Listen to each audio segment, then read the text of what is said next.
Vijaypat Singhania, the former chairman of Raymond's Limited, was a flamboyant businessman. He ran his business with a lot of passion, but he also did multiple things. He was an airline pilot, he was a sheriff of Bombay, he was multiple persons. But towards the end of his professional career, he did something very unthinkable. He transferred all his powers and his rights and his wealth to his son. And later in an interview and an autobiography titled The Incomplete Life, he mentioned and lamented that having transferred all his wealth and money to his son, he was left in penury.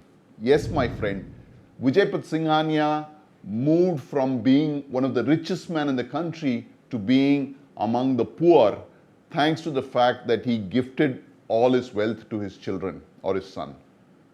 There are valuable lessons for all of us in this. One, money and wealth is what keeps power in its place, and it's important as elders to hold on to the power that we have. It needs to go to our children, but it needs to go only after our time. It needs to be with you when you are alive. Second, children must not get used to using parents' money. They must live on their own feet, and only after their parents' time should the wealth flow to them in some form or fashion. Third, friends, assuming that we have two children, we spend inordinate amount of money for their education, their schooling, their college, their marriage, and right up to the point where we settle them in life. Similarly, can we also include one child?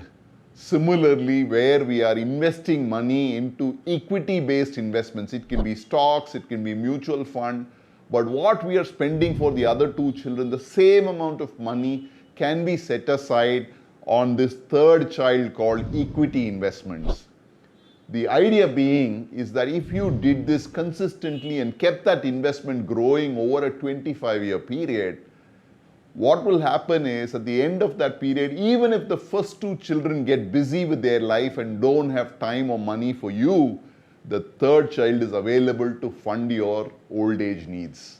Yes, my friend, long-term equity investing can be that support system that can provide you that need for not depending on your children for their long-term needs. So remember, all our children need is our love, not our money or our wealth. So our money and wealth need to be serving our interest. Friends, even when we sit in an aircraft and the air hostess makes those mandatory announcements, you will remember that they always mention that in the absence of oxygen and the cabin pressure drops, the overhead masks will drop, and they ask you, and remember this, they ask you to pull the mask and fasten it to your face and then help people who may need your help.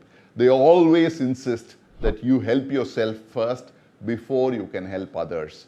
So similarly with your wealth, make sure your wealth is there to protect and serve your needs before it serves anybody else's needs.